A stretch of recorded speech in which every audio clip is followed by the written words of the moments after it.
Released in 2006 for the Nintendo Wii. Wii Play is one installment in a catalog of games known as the Wii series games. Chances are you've either heard of it or even own a copy of it yourself, as it sold 28.02 million copies and is the 5th best-selling Wii game of all time. Let's not talk about how it cost $50 and a Wiimote was $40 at the time. Anyway, the game itself consists of 9 minigames, all with the intention of being high-score challenges: shooting range, find me, table tennis, pose me, laser hockey, billiards. Holy fuck! Dude! 7 balls! Fishing, charge, and tanks, the game you will likely most recognize out of the collection. With that established, you might ask, how do you speedrun such a simple game? Well, for starters, there are categories for going through all 9 games in order, all 9 games out of order, with the addition of being able to quit out early, skipping score leaderboard cutscenes, so on, medal categories, and various miscellaneous categories which can be defined as individual level runs. So what, you may ask, do I plan on making a record progression on then? It won't be a full game category, but a miscellaneous one. In other words, I will focus on a singular minigame's history, one that is famous, one that people have fond memories of, one where there's more than meets the eye. I'm talking about, of course,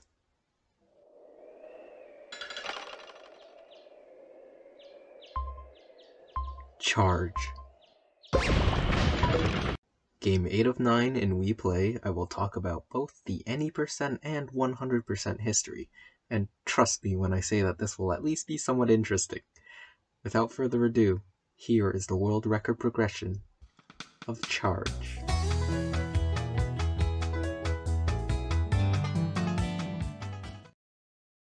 So just how exactly does someone speedrun a cow? I mean, it's not like the course bears much substance. It's around 50 to 60 seconds long, depending on how fast you go, and the premise in the first place is dumb. It's literally Mario Kart with a cow. The graphics are horrible, and it's near impossible to control the dang thing. All of those may be true, except the last one, but we'll get to that. But this still makes for a compelling run. It is the only game in Wii Play that actively encourages going as fast as possible, as shown by the timer counting down from 90 seconds at the top right of the screen. Not only that, but when you cross the finish line, the game will convert however many seconds were remaining on the timer after you cross the finish line, rounded down, into points, and it will add to your total score.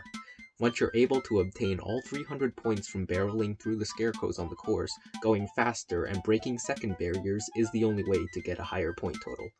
But I'm getting ahead of myself right now. Let's just talk about any percent, where you can ignore those pesky scarecrows and just head to the finish line with whatever path you want. Just as an aside, I will be referring to every record by the time remaining on the timer after crossing the finish line, as this is, still at its core, a high-score minigame, and I don't want to confuse myself by subtracting that time from 90 to get the actual number. You can't deny that reading off the in-game timer is much easier. Anyway, back on track. Because any rational person would naturally want to obtain as high of a score as possible in Charge, or any of the games for that matter, the early any percent records were often, or maybe even always, 100% records as well, meaning they collected all 300 points. Therefore, the next section will likely consist of only 100% runs until we arrive at the speedrun.com era.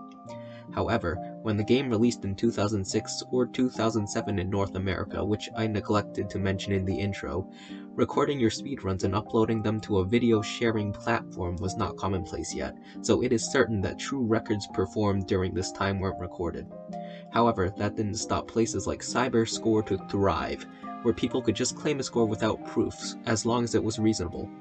Logically, using the highest score achieved is the safest way of telling who beat the course the fastest, since, as I mentioned, remaining time gets added to your final score, and since a perfect score without the time bonus is 300, it's easy to use that as a baseline to gauge how fast someone is going. People also sometimes commented their time remaining on the submission, so that's helpful as well. Another aside, I won't go through the recorded runs at the time in detail, as they were much slower than the actual records, or at least the ones documented on Cyberscore. but two of note are Thiago Justino's 30.87 from December 2007 and Dazran 303's 33.08 from November 2009. They show what runs may have looked like during this era, just less polished and clean. They are still very impressive for their time periods though, so I thought I'd mention it in passing. Moving on, there are two sites that have archived the early history of this game, Cyberscore and videogamesrecords.com. Other sites are either not functional anymore or I just haven't searched deeply enough, in which case I deeply apologize. But Cyberscore and Video Games Records do house more or less the same people who submitted runs, at least for scores or times that matter, so for simplicity's sake, I will solely use Cyberscore to recount the history.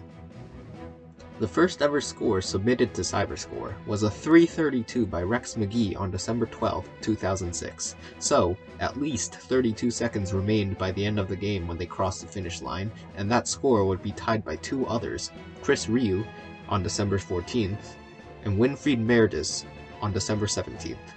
Of course, there are no videos for any of the above scores, and this trend would continue for the next while. But it wouldn't take very long for the record to make a big jump, as a person going by the name of Mandalore would achieve a 334 on the 21st of December, meaning at least 34 seconds remained after crossing the finish line. It should be of note that a starting boost can be performed if you flick down the Wiimote, as the word START fades into the screen after the initial countdown, and it is highly likely that this record used that technique to achieve this score, because that trick saves around a full second. That probably explains the disparity between 332 and 334, along with some minor movement improvements. The record wouldn't stop improving there, however, as just 2 weeks later, on January 3rd, 2007, Tobias Bauer would shatter the next second barrier, achieving a score of 335. With the knowledge at the time, this was the perfect score. It was just barely possible, with a seemingly optimized recorded run by Yoshi24 Kobe in 2015 only managing a 35.29. Yoshi was actually the last person to do a 100% run as a de facto any percent run, with 4 others tying the score within this time frame. You might recognize some of the names, such as Alex Penev on July 31st, 2007, and Sword of Seals on March 4th, 2008. Smoka and Flo the Boss were the other two who tied it on January 10th, 2007 and August 15th, 2007 respectively. Of course, with the over 7-year gap in between Sword of Seals' 335 and Yoshi's recorded 335, it is entirely possible that others had achieved that score or possibly even higher within that time. However, there is no evidence anywhere that indicates that this is true, so between 35.00 and 35.99 seconds remaining on the timer is where the any percent record remained for around 10 years and 8 months if this is the case. Enter speedrun.com and the era of modern charge speedrunning. Developed in 2014 by PAC, Speedrun.com is a website that makes sharing personal bests and world records easily accessible for countless communities. We Play wouldn't be displayed as a game there until it was accepted to the site on September 8th, 2016 though, and charge runs wouldn't happen for another year after that. On September 21st, 2017, Wally Games would become the first person to post a run to the charge any percent leaderboards with a time of 32.97 seconds remaining. This was by no means a record of any kind, but it marked the beginning of a brand new stage in charge history. This is the official run.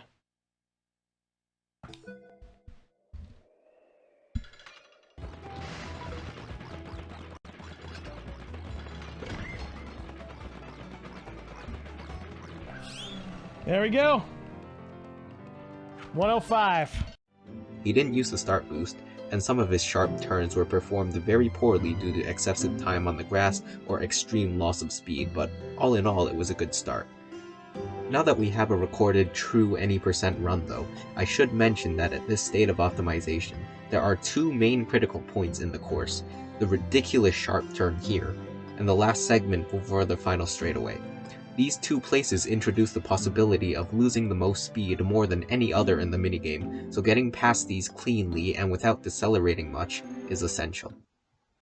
Let me introduce you to Mini352. He would also submit a run on the same day, and it blew Wally's out of the water with a remaining time of 36.14 seconds.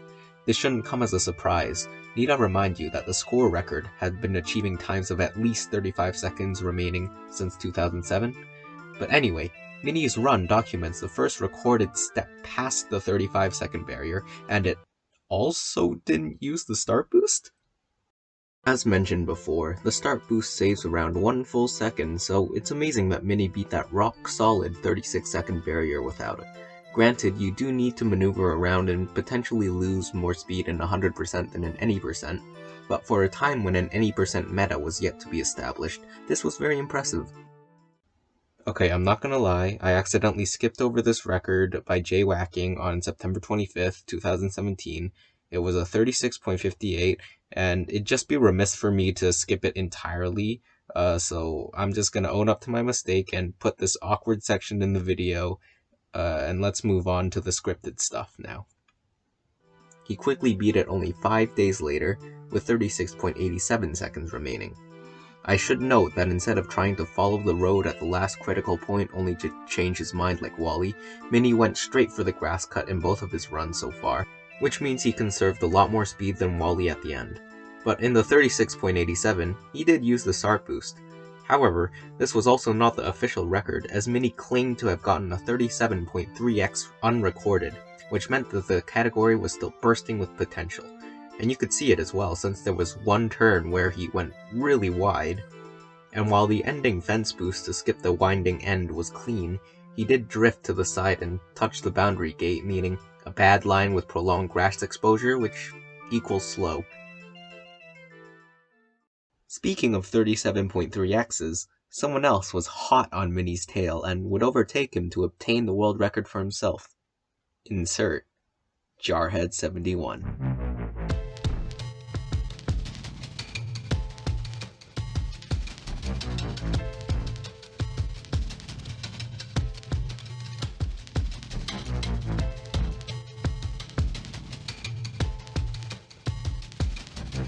Guys, this has got to be world record. This is world record. This is world record. This wasn't his first run ever. He started out with a 36.42. Oh my gosh. Dude, this is good. This is good. This is good. Oh, 36.42.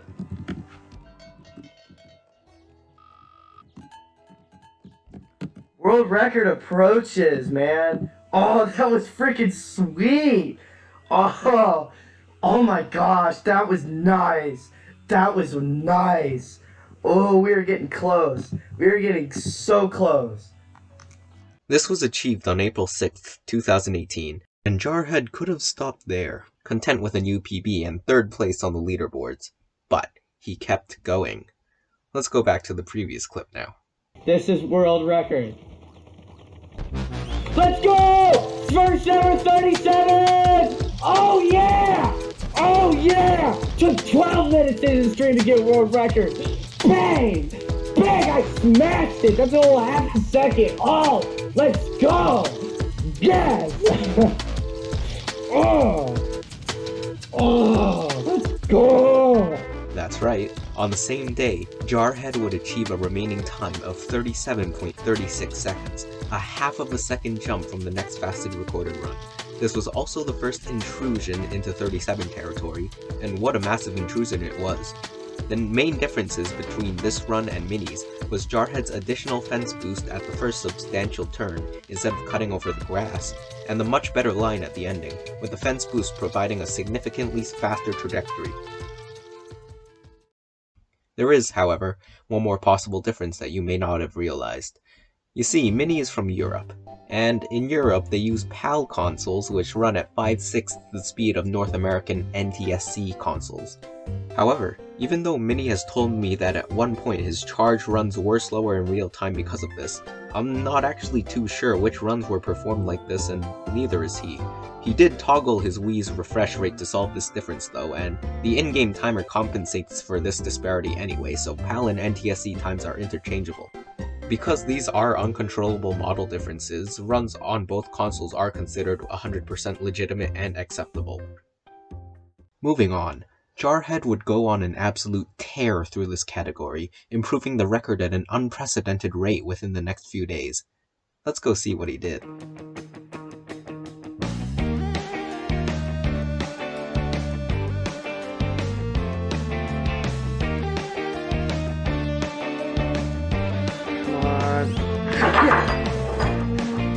World record!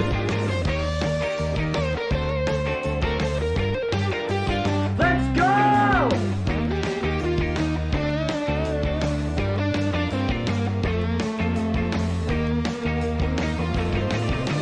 Whoa, world record! 300ths of a second, that's a new world record.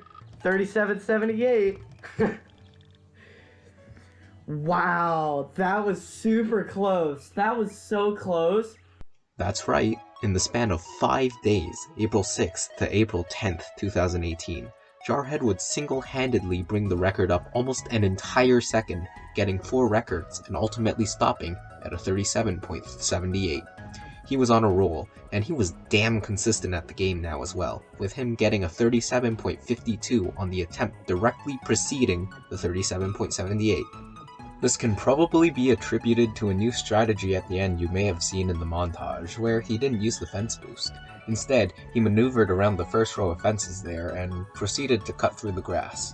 Not only was this more consistent than the fence boost, because for every good approach there's 5 bad ones, but you approach the straightaway at a more direct angle and reduce the distance you travel due to the fence being slightly off to the side.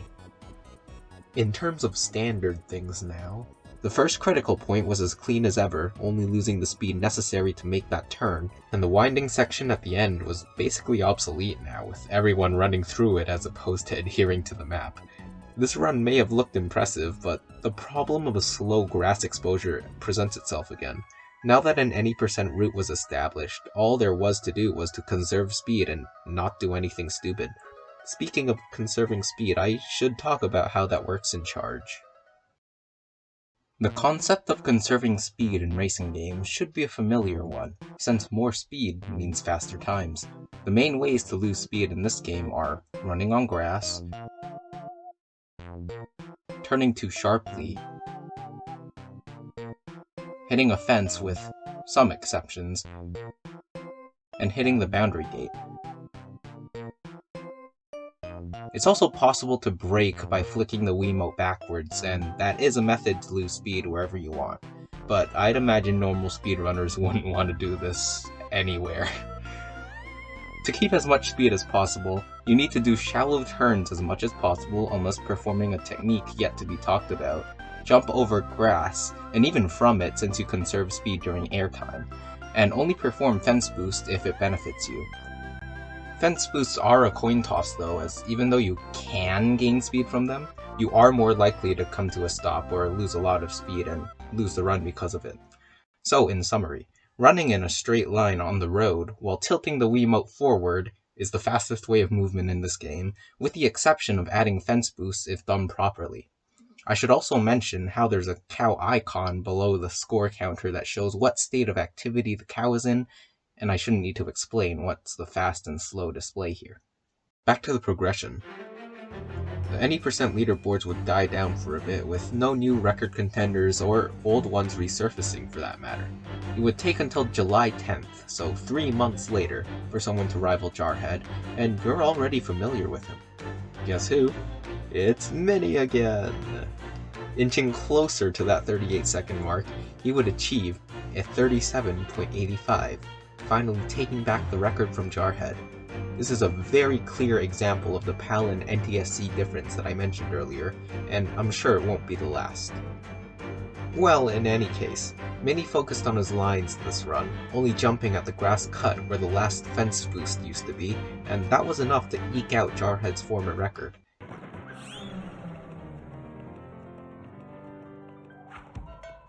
At this point, the run was starting to seem refined, since the runners started to realize that maybe fence boosting at the start was doing more harm than good.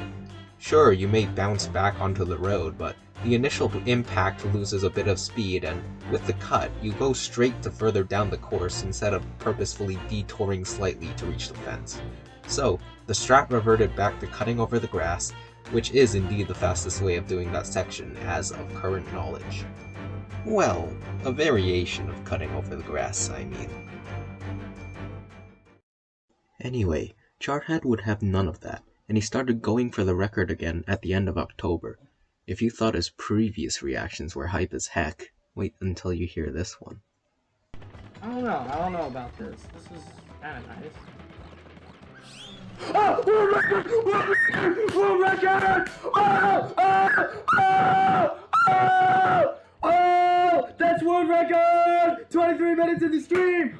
Booyah, baby!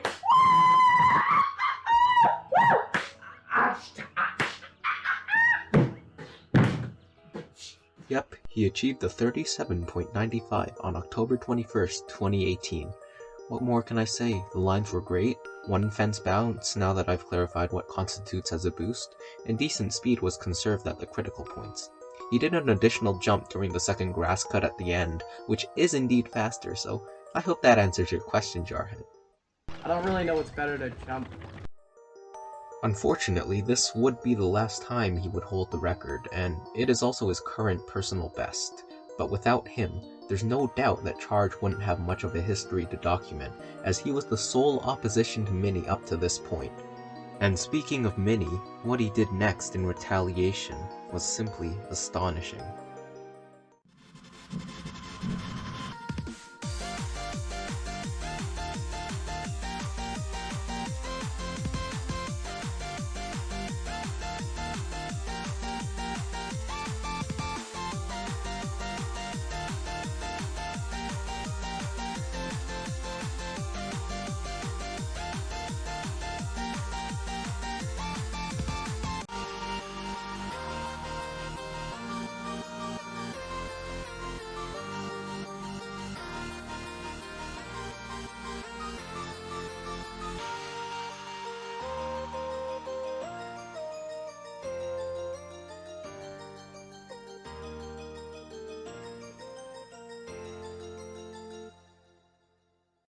Impressively, Mini would emulate Jarhead and improve the record by over half a second, albeit in 2 runs as opposed to 1.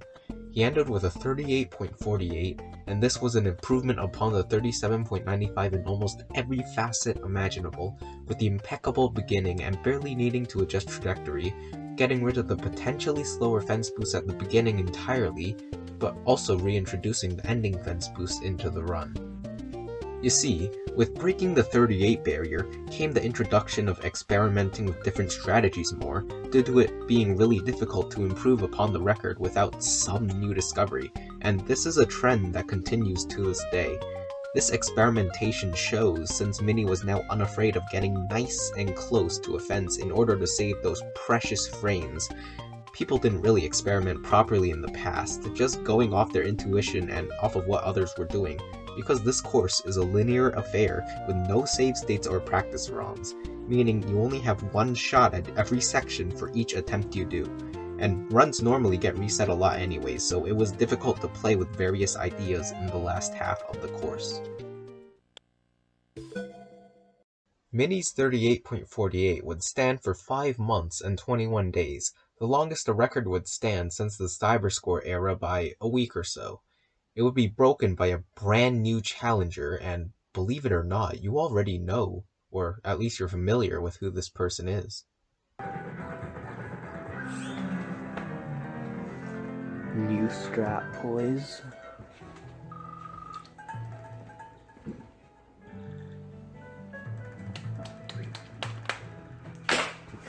GG. Damn, I sound so young. That's right. I would obtain the next record, with a time of 38.62 seconds remaining on June 21st, 2019. The new strat I alluded to in the video was ramming through the gap in the 2 fences here. Now this fence boost absolutely does save time, since going through 2 fences means you get boosted from both, and they cancel out each other's unwanted vectors, so you just go straight through. It's difficult to get a good boost though, and it's fairly inconsistent, so there's now another critical point in the run. As far as the other aspects of the run, you might be able to see that my grass cuts at the beginning were great for their time, And for the ending, I copied Mini because I just started doing runs a few days prior and I needed a reference. Records in the mid-38 range had a new sense of optimization surrounding them, and you'll need to get used to seeing lines that make you wonder how we didn't lose the run there. We were now starting to abuse the tinier than it seems hitbox of practically everything, and it will become even more apparent as time goes on. On to the next record. You might think that a 39-second time was still over a third of a second away, so there would still be a ways to go before a run made its way up there. You couldn't be more wrong, as just 3 days later, I would get a 39.08, and what I implemented changed the course of charge history forever.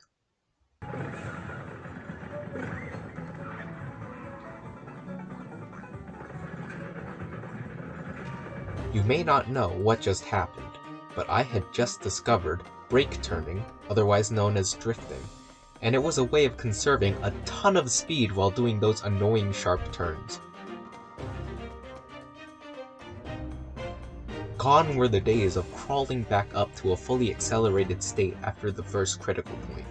Instead, you would only lose around half of your speed, meaning you went back up to max speed much faster, and you could apply this to any sharp turn in the run. So I cannot understate this enough. This is a very important trick. I also removed the use of the ending fence boost and reverted back to the jumping grass cuts. Mini noticed this in my run, and he was eager to take back what was his for so long. So, he achieved a 39.23 on the same day as my 39.08, using the drift himself while also vastly improving on the ending grass cuts. Instead of going on the right of the first row of fences, he went to the left, and then proceeded to do 2 jumps during the first bit of grass in order to conserve speed. This is still the strategy used today. I struck back with a 39.38 2 days later, on June 26th, and then he literally beat me on the same day again.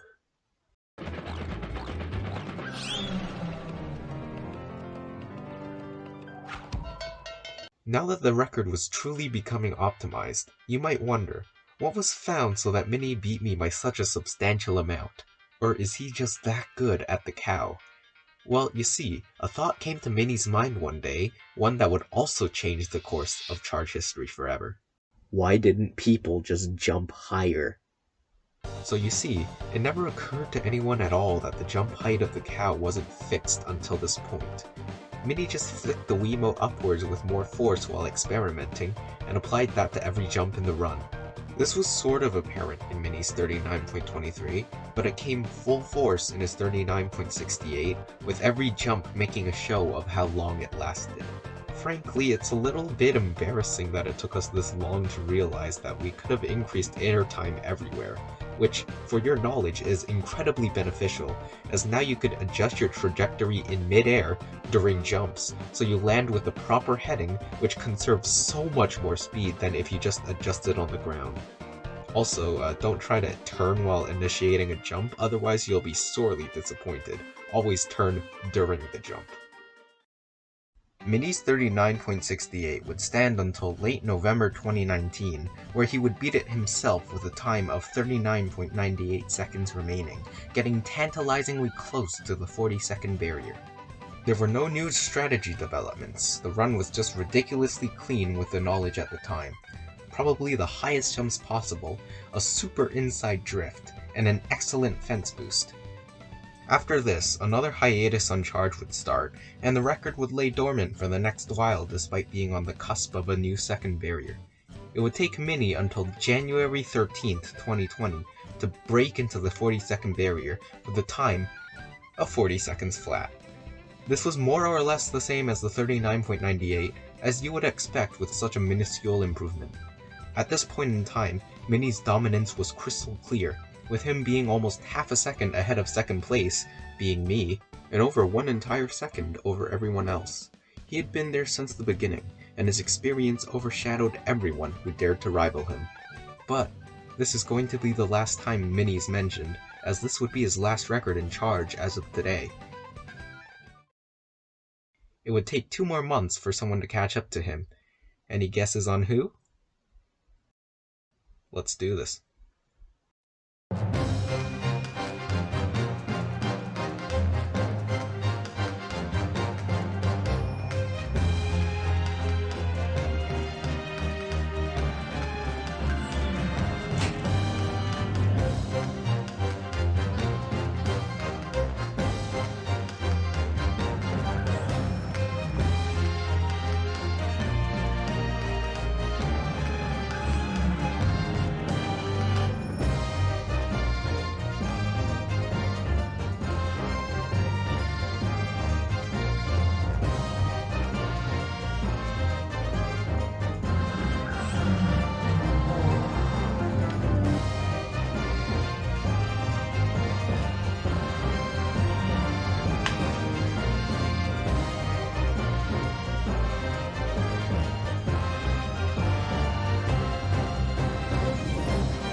What you just saw was a montage of the past 2 years of charge any percent history, and the progression of the record that I single-handedly brought it up to.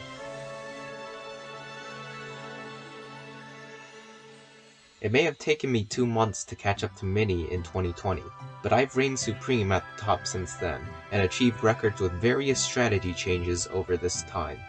For example, in my 40.20, I opted to replace the drift in this section with 3 consecutive jumps through the grass, but by my 41.04, I'd reverted back to the drift. Well, it's actually a chain drift where I do 2 drifts during the turn instead of 1 to preserve even more speed than if I just did the single one, but I have no idea how it works. Anyway, moving on. Starting from my 40.61, I performed the drift right after the fence boost as that is quite a sharp turn. Then I did a chain drift there by my 40.94. As far as the timeline goes, I went from the 40.20 to the 40.94 in the span of 10 days, then that record would improve to a 41.04 after a year and 4 months, which is the longest span a record has lasted during the Speedrun.com era. The 2 most recent records being the 41.07 and the 41.11. Let's go. I achieved within 4 minutes of each other on February 21st, 2022, and the latter is where their any percent record stands today. But wait a second, we're not done yet. I said I would cover the 100% history too. Don't worry, I've already covered a lot of it while discussing the early any percent history. So let's recap. 3-way tie at 332. Mandalore, 334. 6-way tie at 335 with Yoshi24 Kobe's 35.29 being the only reference anywhere. Let's continue. Picking up where we left off, only 4 additional people would tie 335 as a record. P-Maniac on December 4th, 2017. Myself on August 9th, 2019. Altar of Delirium on August 14th, 2019. And Jason Kelly on March 8th, 2020. I was the only one who recorded mine, with 35.12 seconds remaining, while P-Maniac did claim that theirs was a 35 flat. Back then though, I didn't realize that there was a genuine leaderboard for this on Cyberscore, so I didn't really take this run too seriously. We'll do a few meme runs of 100% in charge.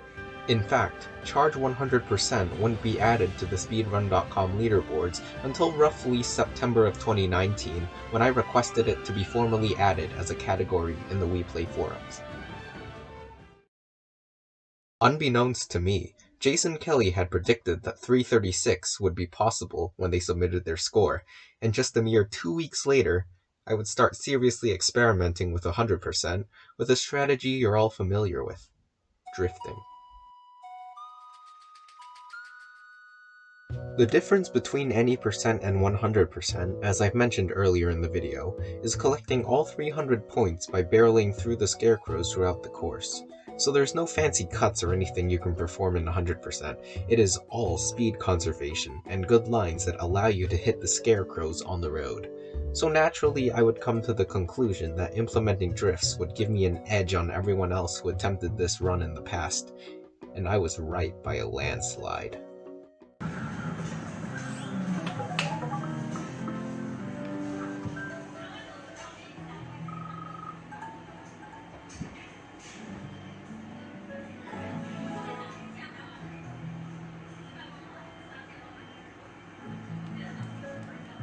After rudimentary testing, I originally determined 2 spots that drifting would benefit me most, at the first critical point from any percent, and the ending section.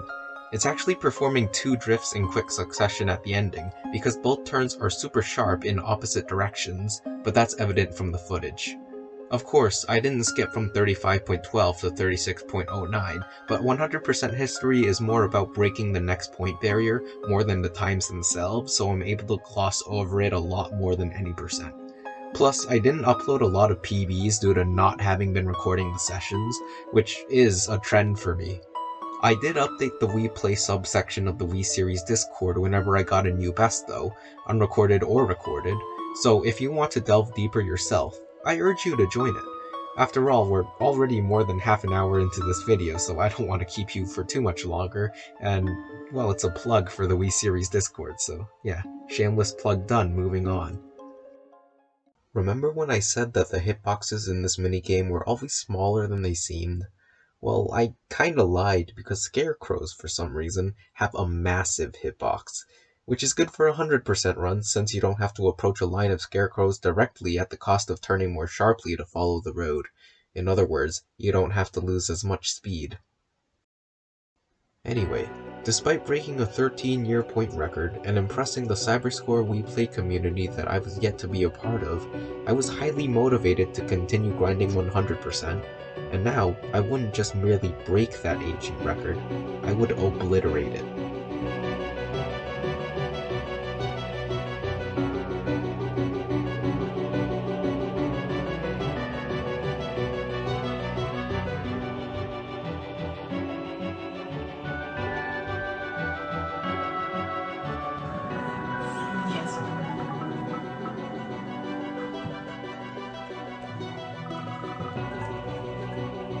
And now you see the true potential of drifts. Due to this one technique, I raced the point record once in 2 consecutive days, completely flooring the rest of the competition. I of course implemented drifts in more locations to achieve this massive improvement. In all honesty, the progression of 100% is basically, just add more drifts and you'll conserve more speed, therefore going faster. So there's not much to it except the potential shock factor of each new record. After the 337, I immediately started looking for ways to achieve a 338, but to no avail. I wouldn't record any of these attempts as well, and it would take me an additional 2 weeks to actually have videos of more 337s, with a 37.41, a 37.60, and a 37.76. But then activity died down until July. In July, something unexpected happened. One of the 4 people that tied 335 after Yoshi, while it was still the record, went and tied 337. It was Alter of Delirium. They achieved this score on July 25th, 2020, with a remaining time of 37.18 seconds. There unfortunately isn't a video of this run anymore, but there used to be, and I saw it with my own eyes back when it was available, so I do trust the legitimacy of Alter. Little did they know, the tie was going to be short-lived. 4 days later, on the 29th of July, I started experimenting with 100% again, unaware that my 337 had been tied. I realized that my ending, at the winding section, was the part that held the least optimized movement, and in general for 100%, a clean ending is essential as it is by far the place where you have to slow down the most. After de-rusting and being able to pace record again, I pulled this off shortly after.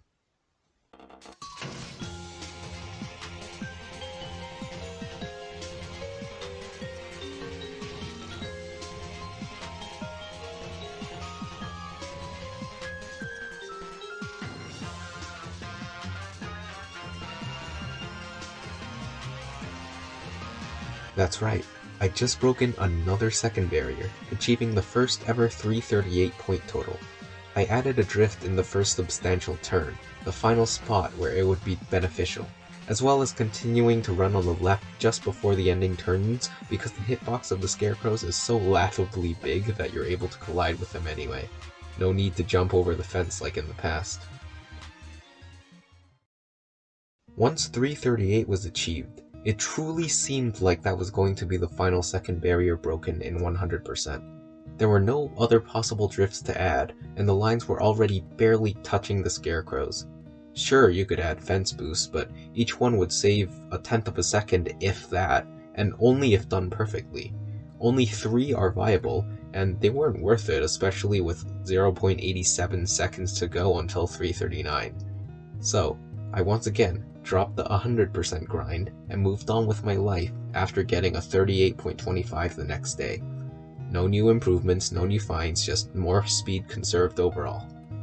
It wouldn't take very long for another unexpected thing to happen though. Alter was back, and they tied my 338 score on August 8th, 2020. This time, there was no video or comment stating the remaining time, but the 3:37 tie with former video proof had cemented them as a genuine contender. This was the most exciting thing to happen to 100% for an entire year, as focus would either be on any percent, or there wouldn't be any activity in charge at all. Finally, in early July 2021, I picked up the cow again, determined to achieve 339. At this point, chain drifts were discovered and had been used in any percent by yours truly, and I'd been messing around with them for 100%. The grind was fraught with uncertainty and hardships, but on July 8th, 2021, a day before my birthday, I would be treated with an early present after possibly a few hundred hours of living and breathing this minigame. After trailblazing and innovating this bovine to a degree no one had ever imagined possible before, after countless duplications of 338s and 337s, I present to you what I've been building up to. This beautiful run.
For all intents and purposes, 339 is, as of current knowledge, the perfect score.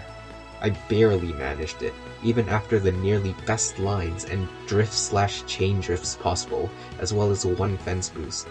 It would be a shame if entering the next 10-point barrier never happened though, but taking baby steps is the only reasonable path for this to occur.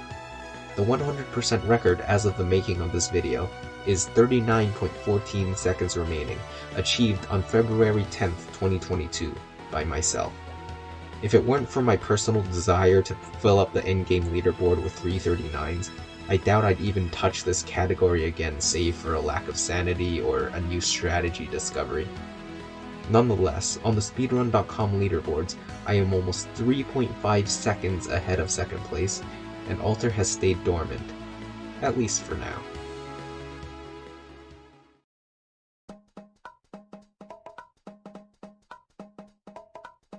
Well, we've finally reached the ending of the story so far, but I guarantee that the progression won't stop here. From the next second barrier in any percent, to the next point accomplishment in 100%, We Play Charge is still full of potential, and every now and then some hidden knowledge reveals itself. Maybe you'd be interested in running it yourself now. To the people who are familiar with the community that are watching this, I hope I did this story justice, and to those who aren't familiar, I hope you enjoyed.